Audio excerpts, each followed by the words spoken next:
နှစ်13နှလုံးပျောက်ဆုံးနေခဲ့တဲ့တန်းကြွယ်တထေးသားကြီးတယောက်ဟာသူ့မိသားစုရဲ့သဘောထားအမှန်ကိုသိကျင်လို့အဝတ်စုပ်တွေဝတ်ပြီးအိမ်ကိုပြန်လာခဲ့တဲ့အခါဘာတွေဆက်ဖြစ်မလဲဆိုတာဘယ်သူမှထင်မထားခဲ့ပါဘူးအဖိုးဖြစ်သူရဲ့အသက်80ပြည့်မွေးနေ့ပွဲလေးမှာတမိသားစုလုံးစုဝေးပြီးပျော်ရွှင်စွာထမင်းလက်ဆောင်စားနေကြပါတယ်အမေဖေသားအိမ်ပြန်ရောက်ပြီးပျောက်သွားတဲ့ငါတို့သားကြီးက23နှစ်အကြာမှပြန်ရောက်လာတာလားအဖေကျွန်တော်ကအဖေရဲ့တူးလေးတော်သားထင်နေတာသူကဘသူလဲဒီအိမ်ကရမယ့်ရော်ချင်းငွေကြောင့်သာငါယူခဲ့တာအခုနောက်ထပ်သားတစ်ယောက်ပေါ်လာတော့ဝေစုလာခွဲတာလားဂျေဒန်မင်းမှာအကိုတစ်ယောက်ရှိတယ်ကွာမင်းမွေးတဲ့နှစ်မှာပဲသူပြန်ပေးဆွဲခံလိုက်ရတာလွန်ခဲ့တဲ့23နှစ်ကပေါ့ဒီလိုသူတောင်းစားလို့ကောင်းကကျမရဲ့ရောက်ဖပေါ့ဟုတ်လားနှစ်ပေါင်း20ကျော်ပျောက်သွားတာလေတကယ်လို့သူကလူလိမ်ဆိုရင်ရောအမေဖြစ်သူကသားဖြစ်သူရဲ့လက်မောင်းပေါ်ကအမတ်သားကိုစစ်ဆေးကြည့်လိုက်တဲ့အခါမှာတော့ရိုင်ယန်တကယ်ပဲသားလေးပါလားရိုင်ယန်သားနောက်ဆုံးတော့အိမ်ပြန်ရောက်လာပြီးပေါ့ကွယ်ဒါပေမဲ့ဆွေမျိုးတွေနဲ့ညီဖြစ်သူရဲ့ဇနီးလင်နာကတော့ဆင်းရဲဒုက္ခရောက်ပြီးပြန်လာတဲ့ရိုင်ယန်ကိုအထင်သေးတဲ့မျက်လုံးတွေနဲ့မောင်းထုတ်ဖို့ကြိုးစားနေကြပါတယ်တကယ်တော့ရိုင်ယန်ဟာဘီလီယံနာလုပ်ငန်းရှင်ကြီးတစ်ယောက်ဖြစ်ပြီးသူ့မိသားစုအတွက်တိန့်တရာတန်အဖိုးတန်လက်ဆောင်တွေနဲ့စိန်ခံကားတန်းကြီးကိုအသင့်ပြင်ဆင်လာခဲ့တာပါဒါပေမဲ့သူ့လက်ထောက်လီယာရဲ့အကြံပေးချက်အရမိသားစုကသူ့ပတ်စံကိုမက်တာလားတန်ရောစင်စစ်တာလားဆိုတာစမ်းသပ်ဖို့အဝတ်စုပ်တွေဝတ်ပြီးဝင်လာခဲ့တာဖြစ်ပါတယ်။ရိုင်ယန်သားအခုစပွဲမှာလာမထိုင်နဲ့အောင်ကြားတယ်မို့လားအခုချက်ချင်းထွက်သွားတော့ဒီမှာနင့်ကိုဘယ်သူမှအလိုမရှိဘူးမိဘတွေကသူ့ကိုယုံရှာပြီးနင့်ထုတ်တယ်ထင်သွားတဲ့ရိုင်ယန်ဟာစိတ်ပြက်လက်ပြက်နဲ့လက်ဆောင်တွေအကုန်ပြန်သိမ်းပြီးငွေ3သိန်းပဲပေးခဲ့ဖို့ဖုန်းနဲ့မက်ဆေ့ချပို့လိုက်ပါတယ်။ရိုင်ယန်သားပဲသွားမလို့လဲအိမ်ပြန်ရောက်နေပြီပဲမင်းနေရမယ်လေသားအတွက်အဝတ်စားတွေယူလာပေးတာအဝတ်လဲပြီးမှအတူတူလာစားနော်အပြင်မှာအရန်အေးတယ်သားရဲ့မွေးနေ့ပွဲအတွက်အမေသားကိုရည်စူးပြီးကိုယ်တိုင်ချီထိုးပေးထားတဲ့ဆွဲတာလေးဝတ်လိုက်ဦးမိခင်ဖြစ်သူကလက်ချောင်းတွေအဆူခံပြီးမြစ်တာအပြည့်နဲ့ထိုးထားပေးတဲ့တိုးမွေးဆွဲတာလေးကိုရိုင်ယန်ဝတ်ဆင်လိုက်တဲ့အခါမှာတော့မျက်ရည်တွေကျလာခဲ့ပါတယ်သားလေးဒီနှစ်တွေမှာဘလို့များဖြတ်တန်းခဲ့ရလဲကွယ်အမေသားကိုနေတိုင်းတတိယနေခဲ့တာပါရိုင်ယန်ကလည်းကလေးဘဝကအလိန်ခံရပြီးသူများအိမ်မှာနှိပ်စက်ခံခဲ့ရတာတွေလမ်းဘေးမှာအမိုက်ကောက်စားပြီးရှင်တန်ခဲ့ရတဲ့ဒုက္ခတွေကိုမျက်ရည်ဆက်လက်နဲ့ပြန်ပြောပြခဲ့ပါတယ်မိမရေအရက်ကုန်သွားပြီးငါတို့ရဲ့အကောင်းဆုံးအရက်ပလင်းကိုယူခဲ့စမ်းပါကွာငါသားကြီးပြန်ရောက်တာကိုတောက်ရမယ်မိဘတွေရဲ့စစ်မှန်တဲ့ချစ်ချင်းမြတ်တာကိုအပြည့်အဝနားလည်သွားတဲ့ရိုင်ယန်ဟာအစီအစဉ်ကိုဖျက်ပြီးအဖွဲ့တွေကိုအတင်းဆောင်နေဖို့မက်ဆေ့ချချက်ချင်းပြန်ပို့လိုက်ပါတယ်ရိုင်ယန်မင်းကအကြီးဆုံးမြေးပဲကွာလာအဖိုးကိုအရက်ခွက်နဲ့ဂါရဝပြုလိုက်စမ်းအဖိုးအသက်80ပြည့်မွေးနေ့မှာကျမ်းမာပျော်ရွှင်ပါစေဗျာနေကြပါဦးဒါဘာလို့တာလဲလက်မောင်းကအမတ်သားတစ်ခုတည်းနဲ့ဒီလူလိန်ကိုရိုင်ယန်ဆိုပြီးအလွယ်တကူလက်ခံလိုက်ကြတာလားအနှစ်20ကျော်ပျောက်သွားပြီးအခုလက်ပလာနဲ့ပြန်လာတဲ့သူတောင်းစားကဘာလက်ဆောင်မှလည်းမပါပဲအဖိုးကိုအရက်လာတိုက်နေတယ်ရှက်စရာမကောင်းဘူးလားလင်ဒါရဲ့စော်ကားမော်ကားစကားတွေကြောင့်မိသားစုစပွဲဝိုင်းတစ်ခုလုံးတင်းမာမှုတွေအထွတ်ထိပ်ရောက်သွားချိန်မှာတော့ရိုင်ယန်တယောက်ဘလို့တုံ့ပြန်ပြိုင်ဆိုင်မလဲဆိုတာအမေနဲ့အဖေကသဘောကောင်းလွန်းလို့ဘာမှမပါလာတာကိုမဆူတာဒါပေမဲ့ဒါအဖိုးရဲ့မွေးနေ့လေမြေးဖြစ်ပြီးကိတ်မုတ်တောင်ပါမလာဘူးလားပြီးတော့မှအရက်လာငှဲ့ပေးနေတယ်ပေါ့ပြန်ပေးဆွဲခံရတာမင်းပြမဟုတ်ပေမဲ့အခုလူကြီးဖြစ်နေပြီလေလက်ပလာနဲ့ပြန်လာတာတော့မသိတော့ဘူးတားရဲ့အမေပဲတရားတစ်ဖြစ်စဉ်းစားကြည့်လေအနှစ်20လုံးရှာခဲ့ပြီးမှဘာမှမပါပဲပြန်ရောက်လာတာအမေတို့စိတ်မထိခိုက်ဘူးလားရိုင်ယန်ဟာမက်ဖြစ်သူလင်ဒါရဲ့စော်ကားတန်တွေကြောင့်လက်တီးကိုတင်းတင်းဆုပ်ထားလိုက်ပြီးမိသားစုရဲ့သဘောထားကိုစောင့်ကြည့်ဖို့ပဲဆုံးဖြတ်လိုက်ပါတယ်ကောင်းပြီလေအဲ့ဒါဆိုအဖေတို့ဘာလို့ခြင်းလဲပြောပါကျွန်တော်ညင်းမှာမဟုတ်ပါဘူးမင်းကိုယ်တိုင်ပြောတာနော်ငါတို့ဘာတောင်းမင်းသဘောတူရမယ်မေကြီးသားကိုပြောပြလိုက်လေတားညီတောင်အိမ်အောင်ကျသွားပြီးတားလည်းအသက်မငယ်တော့ဘူးလေဘာလို့တယောက်တည်းပြန်လာရတာလဲကောင်မလေးတယောက်လောက်ခေါ်လာတင်တာပေါ့အမေပြောတာမှန်တယ်ရိုင်ယန်အသက်30နားရောက်နေပြီမြန်မြန်မိမရှာတော့ဒီတစ်ခါတော့ငါတို့ခွင့်လွှတ်ပေးလိုက်မယ်အမေဆိုတားကြီးပြင်းလာပြီးအိမ်အောင်ကျကလေးလေးတွေခေါ်ပြီးပြန်လာမှာကိုအမြဲအိမ်မက်မက်နေခဲ့တာတားအတွက်တင်တောင်းငွေကိုအဖေတို့ကူပေးမှာပေါ့ဟုတ်တယ်မလားခြေတန်းဟုတ်တယ်အဖေလင်ဒါတုန်းကတင်တောင်းငွေ2,880,000ပေးခဲ့ရတာဆိုတော့အကိုကိုလည်းအဲ့ဒီလောက်ပေးရမှာပေါ့ပါဇက်ပိတ်ထားဆန်းဝင်မပါနဲ့အိမ်မှာဘာမှမရှိတာတောင်လင်ဒါကအဲ့ဒီလောက်ငွေအများကြီးတောင်းခဲ့တာကိုသိလိုက်ရတော့မိဘတွေခမအကုန်ပုံရောသုံးခဲ့ရမှန်းရိုင်ယန်သဘောပေါက်သွားပါတယ်အဖိုးကျွန်တော်ဒီနှစ်တွေမှာအနားမှာမရှိပေးနိုင်ခဲ့လို့ခွင့်လွှတ်ပါနော်ရိုင်ယန်စိတ်ထဲမထားပါနဲ့ကွာအဖိုးကလွန်ခဲ့တဲ့2နှစ်ကလေဖြတ်ထားလို့စကားမပြောနိုင်ပဲအတန်ပဲပြုတ်နိုင်တော့တာမင်းပြန်လာလို့ तू အရန်ဝမ်းသာနေတာပါအဖေစိတ်မပူပါနဲ့ကျွန်တော်အဖိုးကိုပြန်ပြုစုပေးပါမယ်ဂျေဒန်ကဘာမှမပြောဘဲငြိမ်နေပြီးလင်ဒါနဲ့ကျန်တဲ့ဆွေမျိုးတွေကတော့ပတ်စံကိုပဲစိတ်ဝင်စားနေတာမို့ရိုင်ယန်လည်းသူ့အခြေအနေအမှန်ကိုချက်ချင်းမဖွင့်ပြသေးပဲဆက်ဆောင်ကြည့်ဖို့ဆုံးဖြတ်လိုက်ပါတယ်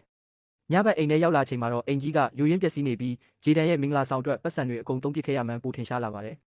်အဖေနဲ့အမေကဒီအခန်းထဲမှာအိတ်တာလားနန်းစောနေတာပဲရိုင်ယန်ကဘယ်မှာအိတ်မှာလဲသူ့အခန်းထဲမှာအိတ်လို့ရပါတယ်ခောက်ကူတင်ရှိသေးတယ်လေမနေ့ကမှအိတ်ရခင်းတွေလျှော်ထားတာတန့်ရှင်းနေတာပဲမရပါဘူးအခန်းကတေးသေးလေးကိုအိမ်သာသွားရင်တော့သူ့ကိုကြော်ခွသွားရမှာပေါ့ဒါပေမဲ့အခုမှပြန်ရောက်တာလေဒီတညပဲအခန်းမှာအိတ်ပါစေ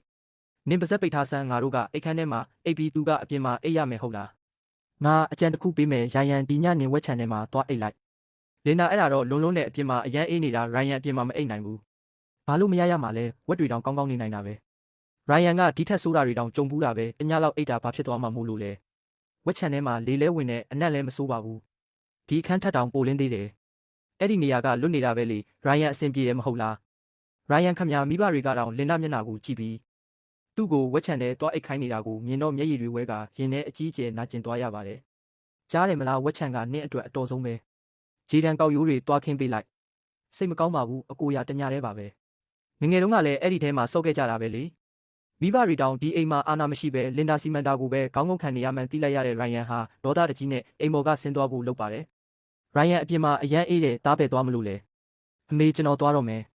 ကျွန်တော်ကျမ်းမာရေးကဝက်ချန်ထဲမှာအိတ်လို့မရဘူးရိုင်ယန်မင်းထင်လွဲနေပြီငါမင်းကိုပြောတာမဟုတ်ဘူးဂျေဒန်မင်းကငယ်သေးတယ်မင်းဝက်ချန်ထဲသွားအိတ်လိုက်မင်းအကိုကဒုက္ခတွေအများကြီးခံခဲ့ရပြီးအခုမှပြန်ရောက်တာလေမင်းကညီငယ်ပဲမင်းပဲဝက်ချန်ထဲအိတ်လိုက်ကောက်ရိုးတွေပို့ထည့်ပေးမယ်ရပါတယ်အမေလင်ဒါနဲ့ရန်ဖြစ်တိုင်းအဲ့ဒီထဲမှာသွားအိတ်နေကြမှုကျင့်သားရနေပါပြီအဖေဂျေဒန်ကဘာလို့သွားအိတ်ရမှာလဲသူမနှက်ဖြန်အလုပ်သွားရအောင်မှာနေမကောင်းဖြစ်သွားရင်ဘလို့လုပ်မလဲငါအစကတည်းကဂျေဒန်ကိုပြောနေတာလေတခြားဘသူကိုပြောရမှာလဲဂျေဒန်ငငယ်တုန်းကလည်းအဲ့ဒီမှာအိတ်ဖူးတာပဲဘာမှမဖြစ်ပါဘူးအဖေဒီနေ့တော့လုံးဝမရဘူးနော်ဂျေဒန်ဝက်ချန်ထဲမှာလုံးဝမအိတ်နိုင်ဘူးလင်ဒါပြောတာလည်းဟုတ်တာပဲဂျေဒန်ကအပြင်မှာအိတ်ပြီးလင်ဒါကအိတ်ခန်းထဲမှာရိုင်ယန်ကအိတ်ခန်းထဲမှာဆိုရင်နှောက်ထဲကျန်နေမှာပေါ့အဲ့ဒါဆိုလူတွေမကောင်းပြောကြလိမ့်မယ်ဟုတ်တယ်အဲ့ဒီလိုတော့အဖြစ်မခံနိုင်ဘူးဒါဆိုဒီလိုလုပ်ကြတာပေါ့လင်ဒါမင်းလဲဂျေဒန်နဲ့အတူလိုက်သွားလိုက်ဘာကျမပါဟုတ်လားသွားလေနှစ်ယောက်တူတူဝက်ချန်ထဲမှာအိတ်တော့နှွေးတာပေါ့ဒါကျမအိမ်တော်ကျမကဘာလို့အဲ့ဒီထဲသွားအိတ်ရမှာလဲအဲ့ဒီဝက်ချန်ကနန်စော်နေတာကျမကိုအသက်ရှူချက်ပြီးတေးအောင်လုပ်မလို့လားကောင်းပြီလေအဲ့ဒါဆိုခွေးအိမ်ကိုရှင်းပေးမယ်အဲ့ဒီမှာသွားအိတ်ပေါ့အနက်လဲပိုတက်တာပါတယ်လင်ဒါဒေါသတကြီးအခန်းထဲဝင်သွားချိန်မှာတော့ဂျေဒန်ကမိဘတွေကိုညစာချက်ဖို့လွှတ်လိုက်ပြီးသူ့မိန်းမကိုဖြောင်းဖျဖို့နောက်ကနေလိုက်သွားပါတယ်ဟဲကြည့်စမ်းပါဦးပျောက်သွားတဲ့တားကြီးပြန်ရောက်လာပြီဆိုတာဟုတ်လားဟုတ်ပါတော့ရှင်ဖျားပေးလို့ရန်ရန်လေးပြန်ရောက်လာတာပါဒါနဲ့သူမျိုးမှာဘာအလုပ်လုပ်လဲအဆင်ပြေပုံရတယ်နော်ကျွန်တော်ပုတ်ပြက်လုပ်တွေပဲလုပ်တာပါတိတ်မရပါဘူးကြားတယ်မလားဂျေဒန်သူကနေစားလုပ်သမားတောက်သုံးမကြတဲ့ကောင်ပဲအချိန်မရွေးပြန်လာလို့ရရဲ့သားနဲ့အခုမှဘာလို့ပြန်လာတာလဲတော်ပါတော့သူကငါအကိုလေးအခုမှပြန်ရောက်တာကိုထားလိုက်ပါတော့နင်ဘာမှမသိဘူးဒီရွာကိုပြန်လဲဖွံ့ဖြိုးရေးစီမံကိန်းလုပ်တော့မှာကိုငါတယောက်တည်းပဲသိထားတာတကယ်လားဒါပေါ့စတယ်လာလုပ်ငန်းစုကဒီ project ကိုရထားတာငါအတန်းဖော်ကအဲ့ဒီမှာဂျီယန်လေရိုင်ယန်ဒီသတင်းကိုကြားလို့ရော်ချင်းငွေလာလူတာသိချတယ်ငါတို့သူ့ကိုပတ်စံလုံးဝအပေးမခံနိုင်ဘူးသူ့ကိုဒီအိမ်ကနေနှင်ထုတ်ပြရမယ်လင်နာပြောတာလဲဟုတ်နိုင်တယ်ပတ်စံတွေကိုအဖေတို့အတွက်ငါပဲထိမ့်သိမ်းထားမှစိတ်ချရမယ်ရိုင်ယန်အဲ့ဒီပုတ်ပြက်အလုပ်တွေကဘယ်လောက်ရလို့လဲကွယ်မင်းလဲငယ်သေးတာပဲအလုပ်ကောင်းကောင်းရှာမလုပ်ဘူးလားတားဖြစ်သူကိုအိမ်မော်ကနှင်ချဖို့အထိရုပ်မာလာတဲ့မက်ဖြစ်သူရဲ့အကြံဆိုးကိုဒီတခါတော့တန်းကြွယ်တထေးသားကြီးကပညာကောင်းကောင်းပြတော့မှာပါမိဖို့ကြောင့်ထဲမှာအမေဖြစ်သူဆူဆန်ကတားဖြစ်သူရိုင်ယန်စိတ်မကောင်းဖြစ်မှာဆိုလို့အနားကိုလာပြီးအားပေးရှာပါတယ်ရိုင်ယန်သူတို့ပြောတာတွေကိုစိတ်ထဲမထားနဲ့နော်တားဘလောက်ပဲရှာနိုင်အမေကတော့တားလေးအဆင်ပြေပြေနဲ့ပြန်ရောက်လာတာကိုပဲဝမ်းသာလာပါပြီထမင်းစားပွဲရောက်လာချိန်မှာတော့မက်ဖြစ်သူလင်ဒါရဲ့ပြဿနာရှာမှုတွေကပိုပြီးဆိုးရွားလာပါတယ်ဟင်းတွေကိုတလုတ်ချင်းမကြိုက်ဘူးဆိုပြီးပြစ်တင်ပြောဆိုရင်းအမေဖြစ်သူကိုစွတ်ပြုတ်သွားလှုပ်ခိုင်းလိုက်ပါတယ်ဒီကြက်သားကြီးကဝါလို့တော့မရဘူးအမေကျမတို့အတွက်စွတ်ပြုတ်တစ်ခွက်သွားလှုပ်ပေးစမ်းပါမျိုးချလို့တော့မရတော့ဘူးအမေဖြစ်သူခမရအပင်ပန်းခံပြုတ်ပေးထားတဲ့ကြက်သားစွတ်ပြုတ်ကိုလင်နာကမြည်ကြည့်ပြီးကျမ်းပြင်ပေါ်ထွေးထုတ်ပြလိုက်ပါတယ်စားတပလင်းလုံးတုံထည့်ထားတာလားအသားကလည်း၆ကက်နေတာပဲတားရည်ပြားဝါးနေရတယ်လို့ပဲမင်းမလုပ်နေတာလဲရိုင်ယန်ကဒေါသတကြီးမက်တက်ထရက်လိုက်ချိန်မှာညီဖြစ်သူဂျေဒန်ကအမြန်ဆုံးကြားဝင်တောင်းပန်ရှာပါတယ်စိတ်မဆိုးပါနဲ့အကိုရဲ့လင်ဒါကတမင်လောက်တာမဟုတ်ပါဘူးအမေစိတ်မရှိပါနဲ့ထိုင်ပါအတူတူညှက်ထိုင်ကြတာပေါ့ညှက်ထိုင်ရအောင်နေရာမှမရှိတာကျမတို့ဘယ်လိုထိုင်ရမှာလဲဒီအိမ်ကတေးသေးလေးကိုအမေကိုမတ်တက်ရက်ခိုင်းမလို့လားခွေးအိမ်ဘေးမှာနေရာကျဲတယ်ဟိုဘက်သွားစားလိုက်လေမင်းပါစကားပြောတာလဲဖခင်ဖြစ်သူရှောင်းကစပွဲကိုဒေါသတကြီးရိုက်ချလိုက်ပြီးလင်ဒါရဲ့ရိုင်းဆိုင်မှုကိုဟန်တားလိုက်ပါတယ်လင်ဒါကအဆက်ပြေမျက်ရည်ညစ်ထုတ်ပြီးလင်မယားကွာရှင်းမယ်ဆိုကအိမ်ကိုချင်းချောက်ပါတော့တယ်ရှင်တို့အဖေကကျမကိုအော်နေတာတောင်ရှင်ကဘာမှဝင်မပြောဘူးလားရှင်နဲ့လက်ထပ်မိတာကျမမျက်စိကန်းခဲ့တာပဲကျမတို့လင်မယားကွာရှင်းကြမယ်ကွာရှင်းတာမလို့ချင်းရင်ဒီအိမ်မှာသူဆက်မနေရဘူးဒီအိမ်ကကျမတို့အိမ်မြစ်ကမ်းဘေးကရွာဟောင်းမှာအိမ်ဟောင်းတစ်လုံးကျန်သေးတယ်မလားအိမ်ခွဲပြီးသူ့ကိုအဲ့ဒီကိုခေါ်သွားစတယ်လာလုပ်ငန်းစုရဲ့ရွာပြန်လည်ဖွံ့ဖြိုးရေးရော်ချင်းငွေစီမံကိန်းကဘယ်ရွာမှာလုပ်မှာလဲဆိုတာရိုင်ယန်ကကောင်းကောင်းသိနေပါတယ်လင်နာတယောက်ရော်ချင်းငွေအကုန်ယူခြင်းလို့တွက်ကိန်းချနေတာကိုရိုင်ယန်ကအတွင်းတိအစင်းချို့သဘောပေါက်သွားပါပြီရှင်တို့ကသာအနှစ်20ပျောက်သွားပြီးအဝတ်စုံနဲ့ပြန်လာတဲ့ကောင်ကိုယတနာလိုသဘောထားနေတာရှက်တက်ရင်အိမ်မော်ကအခုချက်ချင်းဆင်းသွားမင်းကအိမ်ခွဲခြင်းနဲ့ပေါ့ကောင်းပြီလေမနှက်ပြန်ကြရင်အိမ်ခွဲကြတာပေါ့ရိုင်ယန်နဲ့ငါတို့အိမ်မော်ကဆင်းပေးမယ်ဖခင်ဖြစ်သူရှောင်းကအင်္ဂရန်စာချုပ်ကိုစပွဲပေါ်ပြစ်တင်ပေးလိုက်ပါတယ်အခုတော့မင်းစိတ်တိုင်းကြပြီမလားဒါမင်းရဲ့အကြံစီမဟုတ်လားရိုင်ယန်ကလင်ဒါကိုအေးဆေးစွာပြုံးကြည့်ပြီးပြောလိုက်ပါတယ် စကားတွေအများကြီးပြောမနေနဲ့မနှက်ဖြန်ကြရင်စာချုပ်စာတမ်းရုံးမှာတရားဝင်မှတ်ပုံတင်ရမယ်ဒါမှကျမစိတ်အေးရမှာအဖေလင်နာသဘောအတိုင်းသဘောတူလိုက်ပါ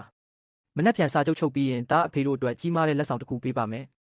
ဖခင်ဖြစ်သူကလင်ဒါတို့လင်မယားနဲ့ဆက်မနေချင်တော့တာကြောင့်ဒီညမှာတင်အဝတ်စားထုတ်ကဟိုတယ်မှာသွားအိပ်ဖို့ဆုံးဖြတ်လိုက်ကြပါတယ်နောက်တစ်နေ့မနက်ခင်းလမ်းလျှောက်လာချိန်မှာတော့အမေဖြစ်သူကတားကြီးရိုင်ရန်အတွက်အမြဲစိတ်ပူနေစေဖြစ်ကြောင်းဖွင့်ဟပြောပြလာပါတယ်တားအသက်က28နှစ်တောင်ရှိပြီးလူပြိုကြီးဖြစ်နေတော့မယ်အမေဘလို့လှုပ်စိတ်မပူပဲနေနိုင်မှာလဲတားရဲ့ညီတောင်အိမ်အောင်ကြတာနှစ်တွေကြာနေပြီးအဖေနဲ့အမေတားကြောင့်နဲ့ဒီလိုအိမ်ခွဲလိုက်ရတဲ့အတွက်နောင်တရနေလာဟင်ဘာကိုနောင်တရရမှာလဲတားရဲ့လင်ဒါကအစကတည်းကပစ္စည်းမဲ့တဲ့မိန်းမပါတားပြောက်ဆုံးသွားတဲ့အနှစ်20လုံးဆင်းရဲဒုက္ခတွေအများကြီးခံခဲ့ရပြီးအဖေတို့ကတားကိုနောက်ထပ်အနိုင်ကျင့်မခံနိုင်တော့ဘူးအဖေတို့စိတ်ချပါမနှက်ဖြန်ကြရင်အဖေတို့လုံးဝတင်မထားတဲ့အံ့ဩစရာလက်ဆောင်ကြီးတစ်ခုကိုပေးပါမယ်ရိုင်ယန်ကမိဘနှစ်ပါးကိုနှွေးထွေးစွာဖတ်ထားလိုက်ပါတယ်စာချုပ်စာတမ်းမှတ်ပုံတင်ရုံးကိုရောက်လာချိန်မှာတော့လင်ဒါကစာချုပ်ကိုကင်ပြီးမောက်မာစွာစောင့်ဆိုင်နေပါတယ်မြင်မြန်လက်မှတ်ထိုးလိုက်ပါတစိမ့်တုံးထူပြီးတာနဲ့ကျမတို့လမ်းခွဲကြတာပေါ့လင်ဒါဒီမှာရေးထားတာကငါတို့ကပိုင်ဆိုင်မှုအခွင့်အရေးအလုံးကိုအလိုလျောက်ဆွတ်လုပ်ပါတယ်လို့ရေးထားတာမဟုတ်လားဒါဘာသဘောလဲဒါကရိုးရိုးလှုပ်ထုံးလုပ်နေပါအဖေရဲ့ဒီအိမ်ကကျမတို့ရမှာဖြစ်ပြီးအဖေတို့ကရွာဟောင်းကအိမ်ကိုပြောင်းရမှာလေမနေ့ကသဘောတူထားပြီးပြီမဟုတ်လားရိုင်ယန်ကအနှစ်20ပျောက်နေပြီးဘာမှမဖြစ်မြောက်တဲ့ကောင်ဖြစ်နေတာတော့အဖေတို့ကအဖိုးတန်လို့ဆက်ဆံနေတယ်ကျမတို့လှုပ်ကြွေးလာတာကိုတော့ဘယ်တော့မှကောင်းကောင်းဆက်ဆံဘူးလို့လေဒီစာချုပ်ကိုအခုလက်မှတ်ထိုးပေးပါအဖေလက်မှတ်ပဲထိုးပေးလိုက်ပါတော့သူပြောတာလဲအားလုံးမမားပါဘူးညီဖြစ်သူဂျေဒန်ရဲ့စကားကြောင့်ဖခင်ဖြစ်သူမှာမျက်ရည်ဝဲကလက်မှတ်ထိုးပေးလိုက်ရပါတယ်စာချုပ်ချုပ်ဆိုပြီးအပြင်ရောက်လာချိန်မှာဖခင်ဖြစ်သူကရိုင်ယန်ပေးမယ်ဆိုတဲ့လက်ဆောင်ကြောင်းကိုစိတ်မရှိစွာမေးမြန်းပါတော့တယ်ရိုင်ယန်စကားလမ်းကြောင်းလွှဲမနေနဲ့တော့တားပေးမယ်ဆိုတဲ့အံ့ဩစရာလက်ဆောင်ကတကယ်တော့ဘာလဲကွအဖေမနှက်ဖြန်ရောက်ရင်အဖေသိရပါလိမ့်မယ်ရိုင်ယန်ကယုံကြည်မှုအပြည့်နဲ့ပြုံးပြလိုက်ပါတော့တယ်